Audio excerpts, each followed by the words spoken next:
여보세요, 며느리니? 어머니 저 며느리예요. 어머니 죄송해요. 이번 설날에도 출장 때문에 어머니 댁 못 갈 것 같아요. 그래, 알았다. 여보, 이번 설날에는 우리 엄마랑 일본 온천 여행 가자. 내가 벌써 유인에 새로 생긴 고급 료칸 예약해놨어. 정말 대박. 근데 우리 엄마한테는 뭐라고 해? 에이, 늘 하던 대로 하면 되지. 시어머님한테는 마트 세일 기간에 식용유 선물 세트 하나 보내드리면 되잖아. 벌써 시어머니한테 못 간다고 전화해놨어. 그래도 될까? 매년 그것만 보내는 것 같은데. 뭐 어때? 어차피 시어머님은 혼자 있는 거 좋아하시잖아. 저번에도 그냥 받으시던데. 이번에 내가 고른 료칸이 진짜 좋대. 우리 편안하게 즐기고 오자. 안녕하세요. 저는 올해 75살인 고영희입니다.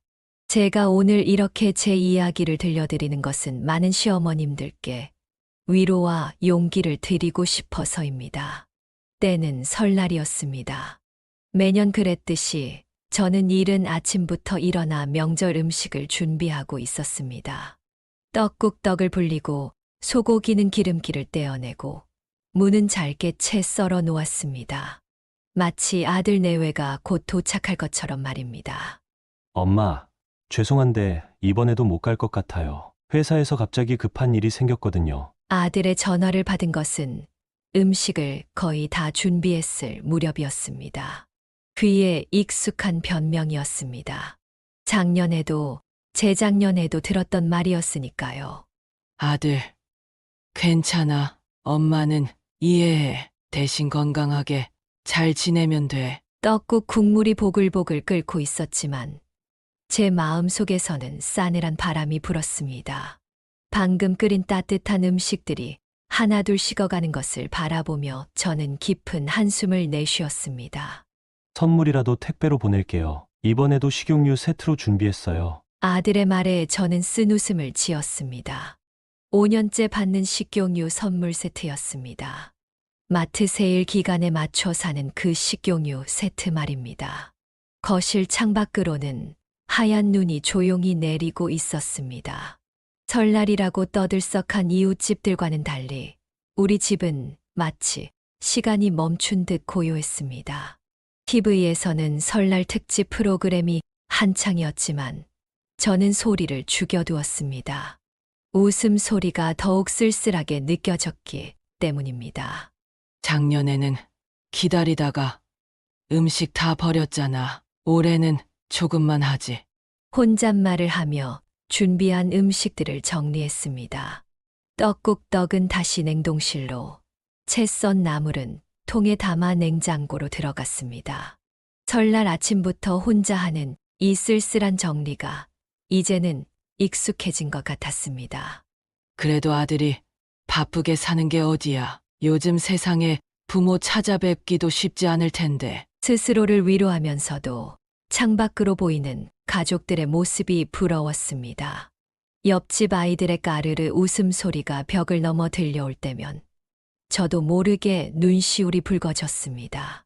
조용한 집 안에서 저는 텔레비전을 틀어놓은 채 소파에 앉아 있었습니다. 명절이면 늘 그렇게 혼자만의 시간을 보냈습니다. 하지만 이번엔 뭔가 달랐습니다.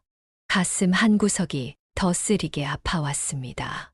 설날 다음 날, 저는 평소처럼 동네 친구들과 만나기로 했습니다. 아파트 단지 안에 있는 작은 카페였습니다. 매주 토요일마다 모이는 자리였지만 이번에는 제 마음이 더욱 무거웠습니다. 영희 씨, 이번에도 아들 안 왔다면서요? 친구 김순자 씨의 걱정 어린 목소리에 저는 고개를 끄덕였습니다. 따뜻한 커피 잔을 어루만지며 한숨만 나왔습니다. 평소 마주치면 반갑게 인사하던 이웃들도 오늘따라 조심스러워 보였습니다. 아마도 설날 내내 제가 혼자 있었다는 것을 알고 있었겠지요. 우리 아파트는 그런 소문이 빠르게 퍼지는 곳이었으니까요. 세상이 많이 변했어요. 요즘은 다들 개인주의라 어쩔 수 없나 봐요. 이웃들의 위로가 오히려 더 마음을 아프게 했습니다. 하지만 그날 예상치 못한 이야기를 듣게 될 줄은 몰랐습니다. 어머, 영희 씨 며느리가 일본 온천 여행 다녀왔다면서요? 순간 제 귀를 의심했습니다. 커피잔을 내려놓는 손이 덜덜 떨렸습니다. 무슨 말씀이세요? 우리 아들은 회사 일 때문에 바쁘다고. 옆자리에 앉아있던 아들의 오랜 동네 친구 성미의 엄마인 명숙 씨가 이야기해 주었습니다. 성미가 명숙 씨에게 보내준 사진에는 분명 우리 며느리와 사돈이 일본 온천 료칸 앞에서 찍은 사진이 있었습니다. 날짜는 바로 어제였습니다. 성미가 SNS에서 보고 부럽다고 저한테 사진을 보내주더라고요. 작년 추석에도 베트남 갔던데. 그 순간 머릿속이 하얘졌습니다. 지난 몇 년간 반복된 명절마다의 변명들이 주마등처럼 스쳐 지나갔습니다. 바쁘다는 핑계로 찾아오지 않고 매번 똑같은 식용유 세트만 보내던 이유가 이제야 분명해졌습니다. 친구들은 저를 걱정스러운 눈빛으로 바라보았습니다. 하지만 저는 이상하게도 눈물이 나지 않았습니다.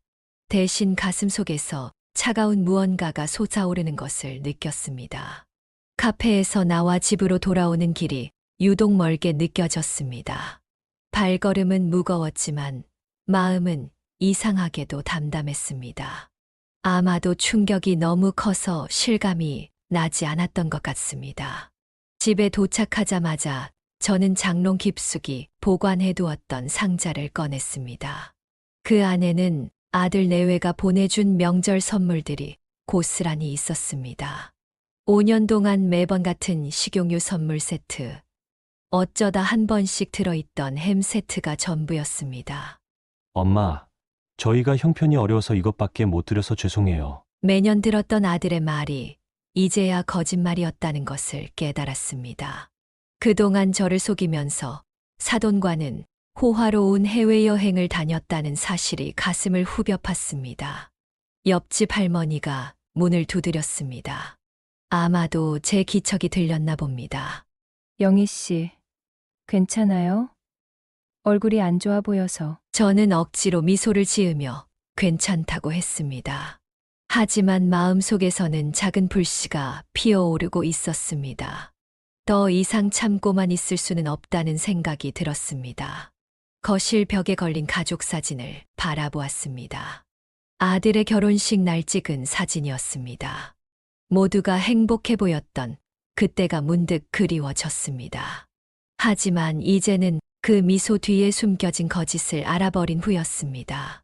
책상 서랍을 열어 통장을 꺼내보았습니다. 40년 된 상가 건물의 재개발 이야기가 나온 지도 벌써 몇 달이 지났습니다. 보상금 이야기도 조금씩 들려오고 있었죠. 더 이상 구차하게 빌붙지 않기로 했습니다. 제 인생의 마지막 장을 당당하게 써내려가고 싶었습니다. 그날 밤 저는 오랜만에 일기를 썼습니다. 일기장 첫 페이지에는 이렇게 적었습니다. 오늘부터 나의 새로운 인생이 시작된다. 창밖에서는 늦겨울의 차가운 바람이 불어왔지만 제 마음 속에서는 따뜻한 봄이 오고 있었습니다. 이제는 제가 주인공이 될 차례였으니까요. 며칠 후 저는 용기를 내어 동네 변호사 사무실을 찾았습니다.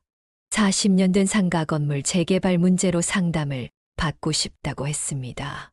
저는 그동안 재개발 얘기가 나올 때마다 아들에게 물어보곤 했지만 이제는 혼자 해결하고 싶었습니다. 고영희님, 현재 재개발이 확정된 상태라 보상금은 약 20억 정도로 예상됩니다. 변호사의 말에 저는 잠시 숨을 멈췄습니다.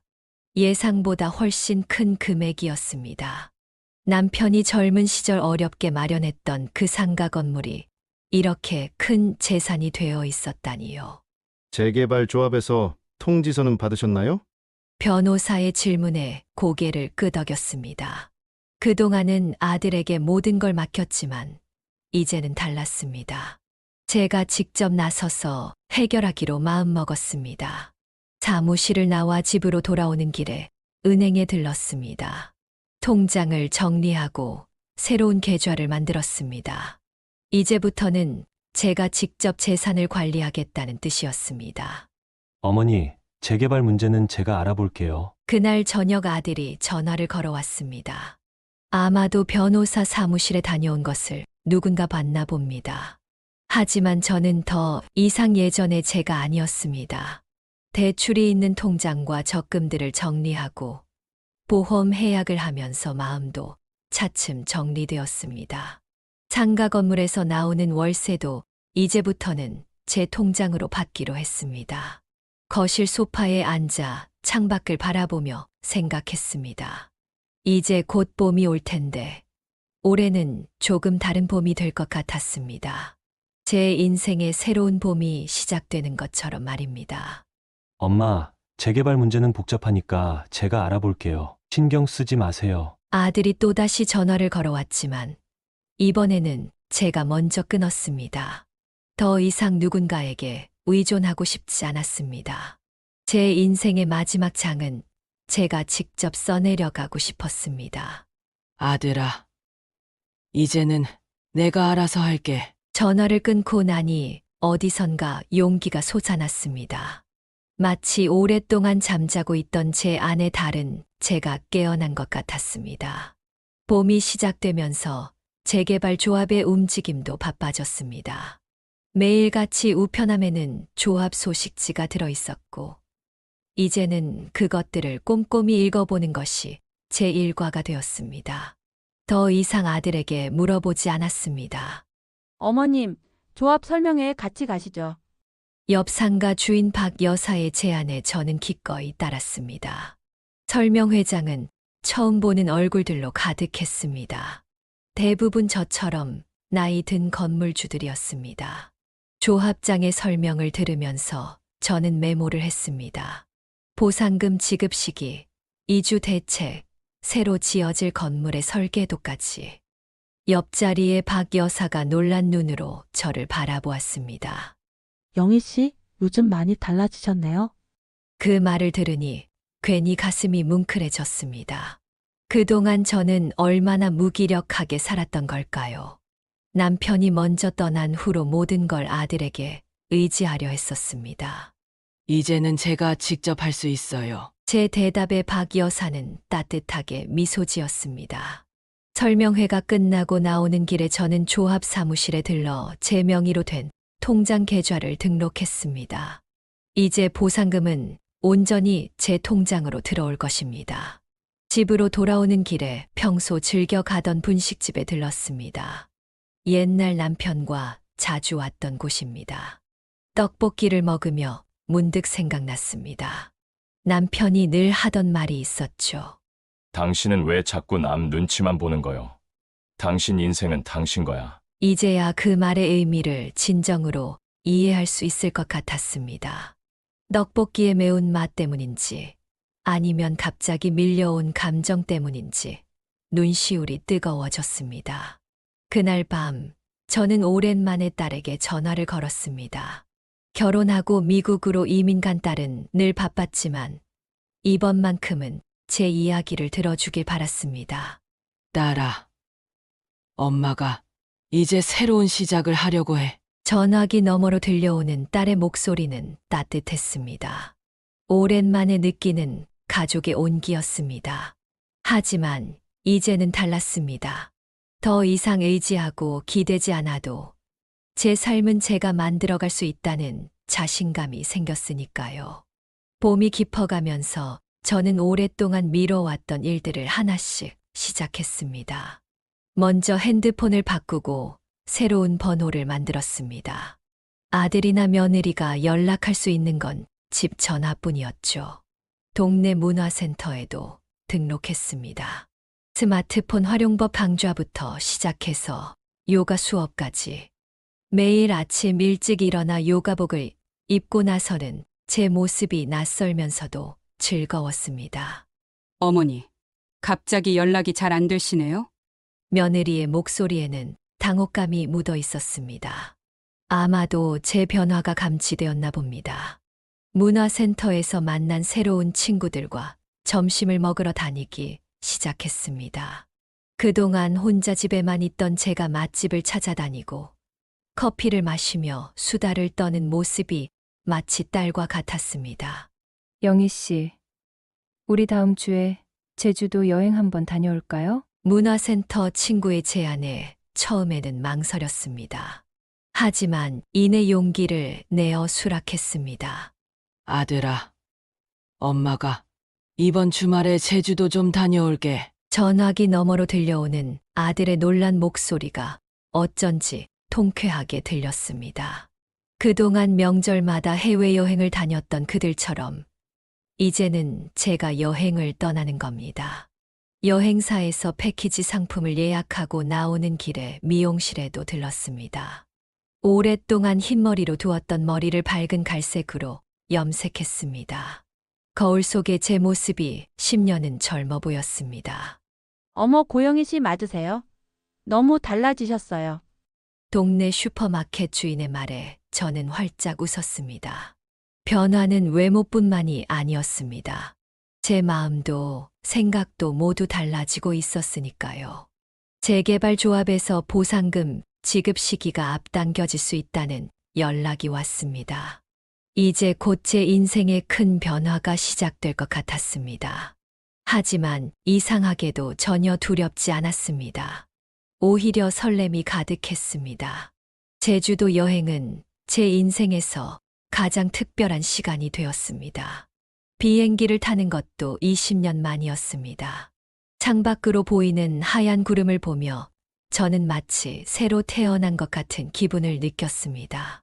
그동안 억눌러 왔던 제 모습이 조금씩 풀어지는 것 같았습니다. 제주의 봄바람은 서울과는 달랐습니다. 유채꽃이 피어있는 들판을 걸으며 저는 문득 깨달았습니다. 제가 그동안 얼마나 좁은 세상에서 살았는지를요. 어머니, 제주도는 잘 도착하셨나요? 며느리의 전화를 받으며 저는 씁쓸하게 웃었습니다. 명절마다 해외여행을 다니면서도 시어머니에게는 한 번도 동행을 제안하지 않았던 그들이었습니다. 해변에서 친구들과 사진을 찍고 흑돼지를 구워 먹으며 수다를 떨었습니다. 밤에는 숙소 테라스에서 맥주를 마시며 별을 보았습니다. 마치 20대로 돌아간 것 같은 기분이었습니다. 세상에 이런 행복이 있었다니. 한라산을 바라보며 혼잣말처럼 중얼거렸습니다. 그동안 저는 며느리의 눈치를 보며 아들의 기분만 살피느라 정작 제 행복은 잊고 살았던 것 같았습니다. 여행 마지막 날, 우리는 올레길을 걸었습니다. 굽이굽이 이어지는 길처럼 제 인생도 아직 많은 가능성이 남아있다는 생각이 들었습니다. 언니, 이제 우리 매달 한 번씩 여행 다녀요. 새로 사귄 친구 중 한 명이 제안했습니다. 그 말에 저는 망설임 없이 고개를 끄덕였습니다. 돌아오는 비행기 안에서 저는 창밖을 바라보며 생각했습니다. 이제 곧 받게 될 재개발 보상금으로 무엇을 할지, 어떤 새로운 삶을 시작할지, 더 이상 누군가의 엄마나 시어머니가 아닌 고영이라는 한 사람으로서의 삶을 살고 싶었습니다. 제주도 여행에서 돌아온 지 일주일 만에 재개발 조합에서 연락이 왔습니다. 보상금 지급이 시작된다는 소식이었습니다. 은행에 가서 통장을 확인했을 때 저는 잠시 숨을 멈췄습니다. 20억이라는 숫자가 제 눈앞에 있었습니다. 어머니, 보상금 받으셨다고 들었어요. 어떻게 하실 건가요? 며느리의 목소리에는 평소와는 다른 다급함이 묻어 있었습니다. 그동안 시어머니를 무시하던 태도는 온데간데 없었습니다. 저는 조용히 재개발 조합 사무실로 향했습니다.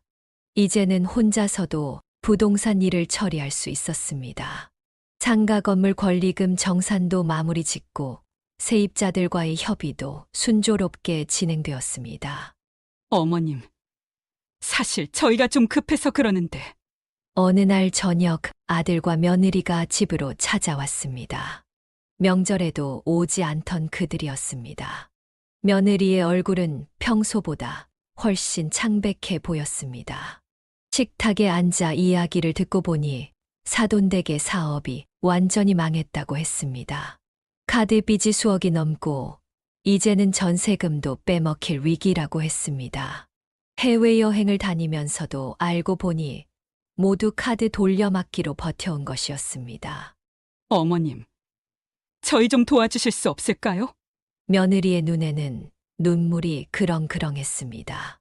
그 순간 지난 명절들이 주마등처럼 스쳐 지나갔습니다. 홀로 차려놓은 명절 음식이 식어가던 순간들.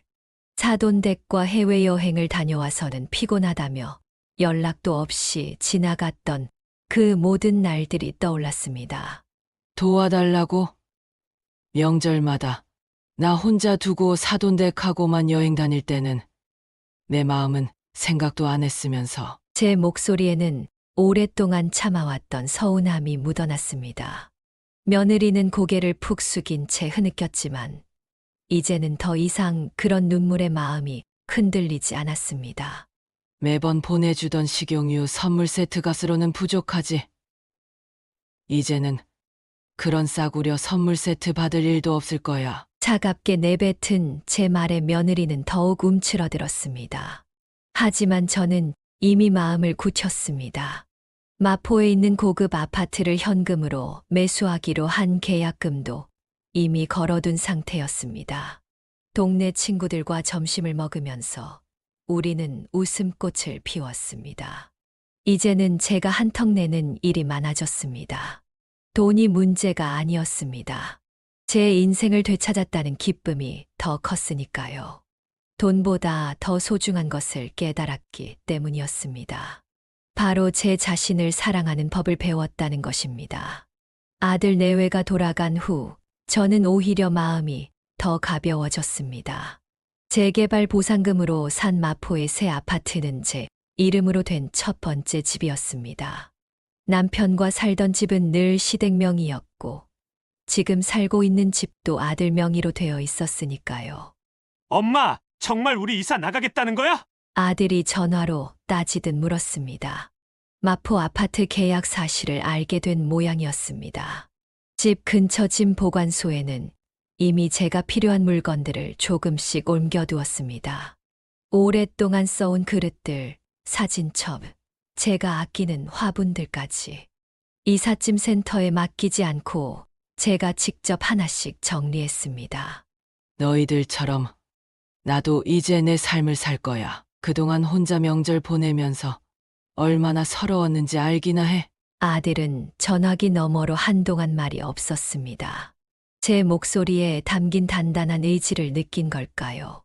새 집 인테리어는 제가 좋아하는 파스텔 톤으로 꾸미기로 했습니다. 40년 넘게 살면서 단 한 번도 제 취향대로 꾸며보지 못했던 집이었습니다. 이제는 모든 것을 제 마음대로 할 수 있다는 게 설레었습니다. 영희 씨, 새 집에서는 매주 모임하면 되겠네요. 문화센터 친구들과 함께 새 집 구경을 가기로 했습니다. 친구들의 목소리에는 진심 어린 축하가 담겨 있었습니다.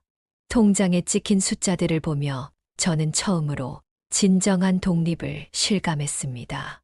이제는 더 이상 누구의 엄마나 시어머니가 아닌 저 고영희로 살아갈 수 있을 것 같았습니다.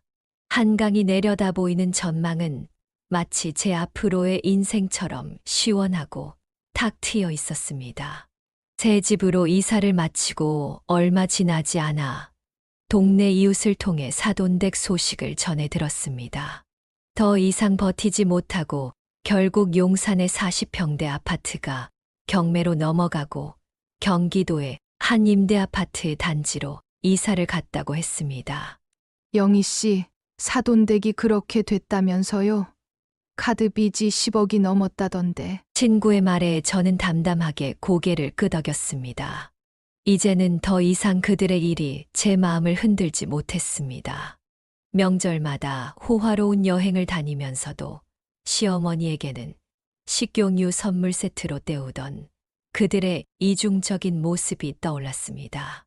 그때마다 혼자 끓여 식어버린 떡국이 생각났습니다. 어머니, 저희 이사 가게 됐어요. 앞으로는 자주 찾아뵙기 힘들 것 같네요. 며느리의 목소리는 한없이 작아져 있었습니다. 더 이상 그들의 허세와 거만함은 찾아볼 수 없었습니다. 제 새집 근처에는 백화점과 대형마트가 있었습니다. 평일 오전이면 친구들과 함께 쇼핑을 다녔고, 때로는 미술관에도 들렀습니다. 제 통장에서는 여전히 상가, 임대료가 꾸준히 들어오고 있었습니다. 도시락 모임 자리에서 한 친구가 사돈댁 얘기를 꺼냈습니다. 급하게 전세로 이사 가면서 가구도 제대로 못 가져갔다는 소문이 돌더라고요. 하지만 이제는 그런 이야기가 제 마음에 미안함이나 안타까움을 불러일으키지 않았습니다. 엄마, 이제라도 우리 좀 도와줄 수 없어? 아들의 간절한 부탁에도 저는 단호했습니다. 이제는 제 인생을 누릴 차례였으니까요. 그렇게 계절이 바뀌고 가을이 깊어갔습니다. 창밖으로 노란 은행잎이 떨어질 때마다 저는 새삼 제 삶이 얼마나 달라졌는지 실감했습니다. 이제는 더 이상 구차하게 눈치 보며 살지 않아도 된다는 사실이 가장 큰 행복이었습니다. 다시 명절이 찾아왔습니다. 이번에는 달랐습니다. 제가 살고 있는 마포의 새 아파트에서 친구들과 함께 보내기로 했습니다. 아침부터 도란도란 이야기를 나누며 맛있는 음식을 준비했습니다. 그러다 문득 생각이 났습니다. 마트에 들러 무언가를 사야겠다고 결심했습니다. 진열대 앞에서 저는 잠시 미소를 지었습니다. 제일 싼 식용유 선물 세트를 골랐습니다. 어머, 영희 씨, 그걸 누구 주려고 사요? 친구의 물음에 저는 의미심장한 웃음을 지었습니다. 택배 송장을 쓰면서도 제 입가에는 미소가 떠나지 않았습니다. 받는 사람 란에 며느리의 이름을 적었습니다. 요즘 식용유 값이 많이 올랐더라. 너희도 형편이 어려울 텐데 이거라도 쓰렴. 택배 메시지란에 이렇게 적었습니다. 그동안 며느리가 저에게 보냈던 말을 그대로 되돌려 주는 것이었습니다. 오후가 되자 친구들이 하나둘 모여들었습니다. 한강이 보이는 넓은 거실에서 우리는 웃음꽃을 피웠습니다. 누군가가 건배를 제안했고 우리는 샴페인 잔을 높이 들었습니다. 다음 주에 있을 유럽 여행 준비는 다 하셨어요? 친구들과 함께 계획한 여행이었습니다. 이탈리아, 프랑스, 스위스를 도는 20일짜리 패키지였습니다. 그동안 며느리가 사돈과 다녔던 온천 여행보다 훨씬 더 긴 여정이었죠. 저녁이 되어 휴대폰을 확인해 보니 며느리에게서 문자가 와 있었습니다. 택배를 받았다는 내용이었습니다. 답장은 하지 않았습니다. 대신 친구들과 함께 찍은 파티 사진을 SNS에 올렸습니다. 며느리도 볼 수 있게 말이죠. 영희 씨, 이제 진짜 행복해 보여요. 얼굴이 다 피었어요. 친구의 말에 저는 환하게 웃었습니다. 이제야 진정한 제 모습을 찾은 것 같았습니다. 더 이상 구차하게 살지 않아도 된다는 해방감, 그리고 당당하게 살아가는 즐거움이 제 얼굴에 그대로 묻어났나 봅니다. 밤이 깊어가도 우리의 이야기는 끝날 줄 몰랐습니다. 창밖으로 보이는 한강의 불빛처럼 제 인생도 이제는 반짝반짝 빛나고 있었습니다. 유럽 여행은 제 인생의 전환점이 되었습니다. 베니스의 곤돌라를 타고 파리의 에펠탑을 오르고 스위스의 알프스를 바라보면서 저는 제가 얼마나 좁은 세상에 갇혀 살았는지 깨달았습니다. 매일 똑같은 옷만 입던 제가 이제는 유럽 스타일의 옷을 입고 세련된 선글라스를 끼고 다니니까요. 친구들과 찍은 여행 사진을 보면서 저는 문득 옛날 생각이 났습니다. 며느리가 사돈과 온천 여행 다녀온 사진을 보며 속상해하던 그때가 마치 다른 사람의 이야기처럼 느껴졌습니다. 엄마, 진짜 홀로서기 하겠다는 거야? 아들의 서운한 목소리에 저는 더욱 단단한 마음이 들었습니다. 이제는 제가 선택한 삶이 있었으니까요. 새로 산 마포 아파트에서의 일상은 그 자체로 행복이었습니다. 아침이면 한강변을 산책하고 오후에는 친구들과 카페에서 수다를 떨었습니다. 주말이면 미술관도 가고 때로는 근교로 드라이브를 떠나기도 했습니다. 영희 씨, 다음 여행은 어디로 갈까요? 이번엔 호주는 어때요? 문화센터 친구들과 벌써 다음 여행을 계획하고 있었습니다. 더 이상 누구의 눈치도 보지 않았습니다.